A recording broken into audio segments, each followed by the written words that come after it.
नमस्कार दोस्तों, आपका स्वागत है मेरा इस चैनल में जिसका नाम है मनी लैंड्स। मनी लैंड्स में बातें करते हैं शेयर मार्केट से जुड़े हुए खबरों के बारे में। तो चलिए शुरू करते हैं। तो आज हम बात करेंगे इंटर ग्लोब एविएशन, जिसको आप लोग पॉपुलरली नाम से जानते हैं, इंडिगो एयरलाइंस के बारे में। क्योंकि लगातार 3-4 दिनों से जो लोअर सर्किट तो समझिए नहीं, लेकिन एक लगातार डाउन ट्रेंड इसके शेयर में आ गया है। लगभग 6,000 के आसपास बिक रहा था, वहाँ से लगभग अब 5,000 के आसपास आ गया। मतलब 1,000 की जो वैल्यू थी लगभग इरोड हो चुकी है। तो आखिर क्या कारण है, उसमें आपको क्या करना है? बहुत सारे जो निवेशक हैं इसमें फंसे हुए हैं, जो ऊपर के दाम में फंसे हुए हैं, उन्हें क्या जो डिप है उसमें बाय करना चाहिए, या फिर अगर यदि कोई इन्वेस्टर अगर इसमें प्रॉफिट में है तो क्या अभी उनको बेच के चले जाना चाहिए और बाद में उसको खरीदना चाहिए? तो ये सब बातों पे आज थोड़ी सी चर्चा होगी। तो आप इस वीडियो को लास्ट तक जरूर देखिए।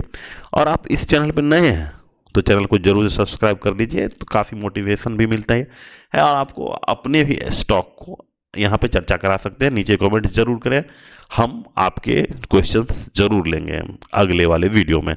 तो शुरू करते हैं। तो आज का मार्केट में जो है थोड़ा सा आप जो देखिए सेलिंग का प्रेशर बढ़ गया है। तो सेलिंग का प्रेशर सिर्फ निफ्टी में ही नहीं, निफ्टी मिड कैप और निफ्टी स्मॉल कैप में भी देखा गया है। तो बहुत सारे लोग ये बोल रहे हैं कि भाई दिवाली क्रिसमस का जो क्रिसमस चल रहा है, क्रिसमस के कारण जो है सेलिंग स्टार्ट हो चुकी है। तो लेकिन ऐसा कुछ नहीं होता है। क्रिसमस आता है जाता है, दिवाली आती है जाती है। तो अगर दिवाली के समय पर अगर मार्केट डाउन होगा तो दिवाली सेलिंग हो जाएगी, छठ पे होगा तो छठ की सेलिंग, गणेश चतुर्थी पे होगी तो गणेश चतुर्थी की सेलिंग। तो ऐसा कुछ नहीं होता है। अभी आज सेलिंग चल रहा है। अगर आप अच्छे स्टॉक्स में, अच्छे एक अर्निंग वाले स्टॉक्स में अगर निवेश बने हुए हैं, निवेश लिए हुए हैं, तो कब पता नहीं कब आपका वो 10% 12% बढ़ जाएगा, आपको पता भी नहीं चलेगा। तो अभी जो है हमेशा एक चीज़ हमें जानिए कि जब मार्केट ओवरऑल गिरता है तो अच्छे अर्निंग वाले शेयर्स भी गिरते हैं, तो उस समय आपको खरीदना चाहिए। ठीक है, तो ये तो कॉमन बातें हो गई हैं। तो अब हम चलते हैं इंटर ग्लोब एविएशन पे, यानी इंडिगो एयरलाइंस पे चलते हैं। तो इंटर ग्लोब यानी इंडिगो एयरलाइंस का लगातार जो 3-4 दिनों से जो लोअर सर्किट लगा है, उसके पीछे कारणों का अगर बात करेंगे तो जिस तरह से DDCA के द्वारा जो नए पायलट का रूल आया है कि भाई एक फिक्स्ड शेड्यूल होगा, उसमें पायलट ही काम करेंगे। उसके बाद यानी इंटर ग्लोब एविएशन यानी इंडिगो एयरलाइंस में एक कैओस हो चुका है कि बहुत सारे, अब देखे होंगे तो 2,000 फ्लाइट कैंसिल हो रहे हैं। तो हर एक प्रकार से लोगों को दिक्कत का सामना करना पड़ रहा है। पब्लिक जो है कुछ शादी मिस कर रहे हैं, कुछ ऑनलाइन शादी कर रहे हैं, कोई हेल्थ अपना इलाज नहीं कर पा रहे हैं, और कुछ जो है एग्ज़ाम देने के लिए भी जा रहे थे, उनको फ़्लाइट कैंसिल हो गया। तो अलग अलग तरीक़ों से हर कोई जो है जो अभी एविएशन सेक्टर यानी एयरलाइन से सफ़र कर रहा है, वो बिल्कुल भी सफ़र कर रहा है अभी फ़िलहाल। तो ये लगातार जो नीचे गिर रहा था, इसमें एक फ़ायदा जो आप बता रहे हैं कि सिर्फ एक ही आदमी फ़ायदा उठाया है, वो है इसके जो प्रमोटर्स हैं। वो लगातार आप देखिए, ध्यान आपका खींच लेगा।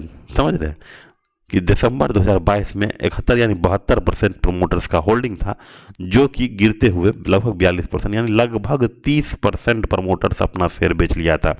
तो अब लोगों को ये हो रहा है कि क्या भाई इन लोगों को पहले से पता था क्या कि आने वाले 1-2 सालों में ये होने वाला था? देखिए, चीज़ें इतनी बड़ी हो जाती हैं ना, जैसे कि इंडिगो एयरलाइंस ही हैं। लगभग मार्केट कैप इसका 65% जो है इंडिया का मोनोपोली हो गया था। मतलब एयरलाइंस का मतलब ही इंडिगो एयरलाइंस हो गया था। तो इतना बड़ा जो मोनोपोली होने के बाद इनमें कुछ ना कुछ दिक्कत तो आने ही वाली थी, ये सब हर कोई जाना था। लेकिन धीरे धीरे प्रमोटर्स बेच रहे थे 30%, और वहीं पे देखिए पब्लिक जो है 2% से 5%, हल्का सा मामूली सा अंतर हुआ है। लेकिन मेजर चंक जो है वो FII के द्वारा खरीदा गया है। यहाँ पे देखिए 17% से लगभग 28%, लगभग 10% ये खरीदा है। DI 8% से 24%, तो 16% इधर खरीदा गया है। तो FII और DI ने काफ़ी अच्छा मात्रा में खरीदा था।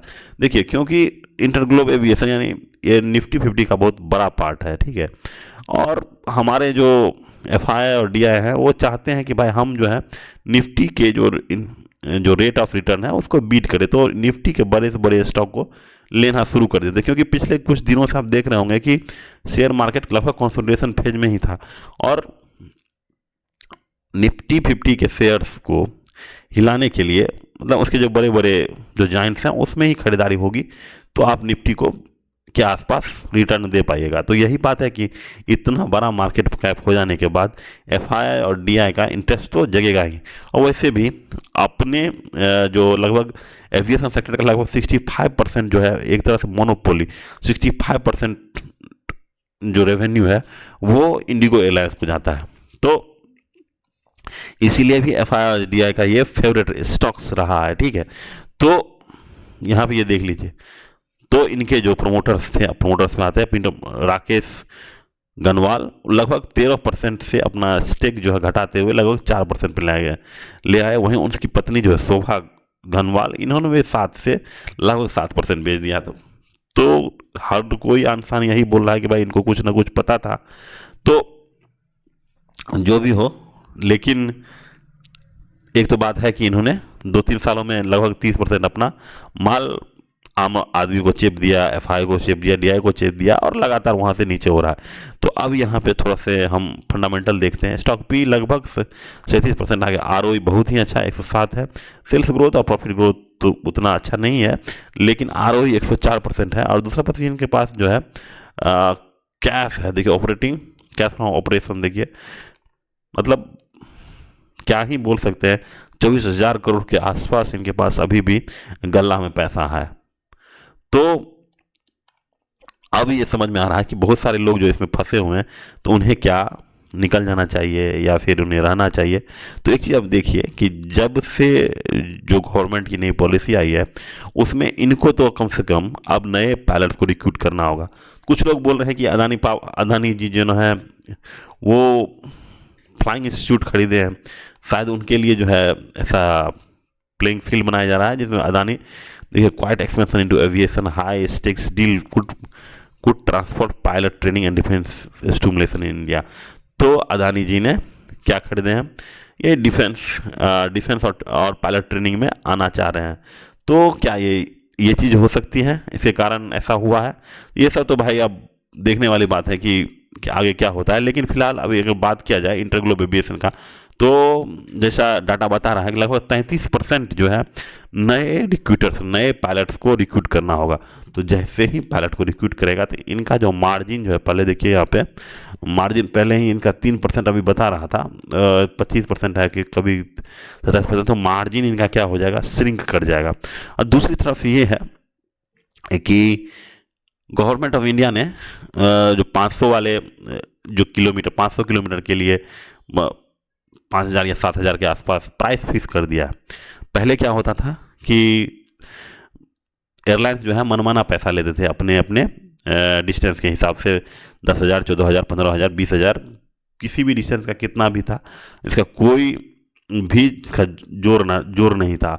और एक जो है एयरलाइंस की कंपनियां जो कार्टेल बना के रखी हुई थी कि हर कोई जो है 14,000, 15,000, यहाँ से दिल्ली भी जाइएगा, छोटे शहरों से दिल्ली जाएगा तो 14,000, 15,000 लग जाता। तो वहीं पे अब जो है गवर्नमेंट ऑफ इंडिया ने बताया है कि लगभग 7,500 के आसपास मिनिमम है, वहाँ से अलग अलग डिस्टेंस का अलग अलग है, वो आप देख लीजिएगा। तो अगर प्राइस कैप लगा दिया जाएगा तो इनके जो मार्जिन, ऑपरेटिंग मार्जिन और टॉप लाइन दोनों में यानी सेल्स में भी कमी आ सकती है। और तीसरी बात आप समझ लीजिए कि अभी फिलहाल जो एफडीआई लिमिट है, एक चीज़ देखिए, एफडीआई लिमिट आपको एविएशन सेक्टर में गवर्नमेंट ऑफ इंडिया का लगभग जो है 49% है। यहाँ पे देखिए, यहाँ पे 49% है FDI up to 49 allowed under automatic routes, अभी फिलहाल 49% है। तो क्या गवर्नमेंट ऑफ इंडिया आने वाले समय में अगर इसको एफडीआई लिमिट को यदि 100% कर देता है तो इनका जो यानी इंडिगो एयरलाइंस का जो मोनोपोली है वो लगभग टूट जाएगा। क्योंकि अभी देखिए इंडिया में है क्या, कि अगर कोई कंपनी अच्छा कर रही है तो उसको हराने के लिए चार और कंपनियां आ जाती हैं उसके टांग खींचने के लिए। तो ठीक है, तो यहाँ पे इंडिगो एयरलाइंस का लगभग मोनोपोली था। सिर्फ उसी का ही नहीं, अब इंडिया में एक तरह से आप देखिए लगातार मोनोपोली ही बिजनेस बन रहा है। जिस तरह से आप टेलीकॉम सेक्टर में देख रहे हैं एयरटेल और जियो, छोटी छोटी कंपनियां जो एयरसेल थी और टाटा डोकोमो और छोटी छोटी जितनी कंपनियां थी, यूनिनॉर थी, ये सबको ये सब हट जाने के बाद सिर्फ मोनोपोली और डुओपोली है। ठीक है, एयरटेल और रिलायंस है।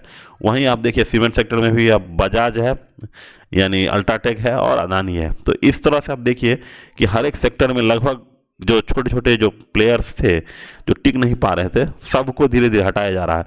तो यहीं पे भी आप देखिए कि इंटरग्लोब एविएशन में भी आप देखिए, यानी इंडिगो एयरलाइंस में भी आप अगर देखिएगा तो धीरे धीरे अब एक ऐसा सिनेरियो बन रहा है जहाँ पे ये अपना जो है जो स्टेक्स हैं या फिर इनका जो 65% का जो मार्केट जो ऑक्यूपाई करके रखे हुए हैं, देखिए अब जो है जेट एयरवेज है नहीं, अकाशा हो गए, एयर इंडिया हो गया, तो ये सब पे स्पाइस जेट हो गई, तो इस सब पे थोड़ा थोड़ा अपना मार्केट शेयर जो है इन लोग को अब देना शुरू हो गया है। क्या पता अगर 100% एफडीआई आ जाए तो अभी फिलहाल फिर से गेम चेंज हो जाएगा और इसका शेयर जो है और नीचे गिरना शुरू हो जाए।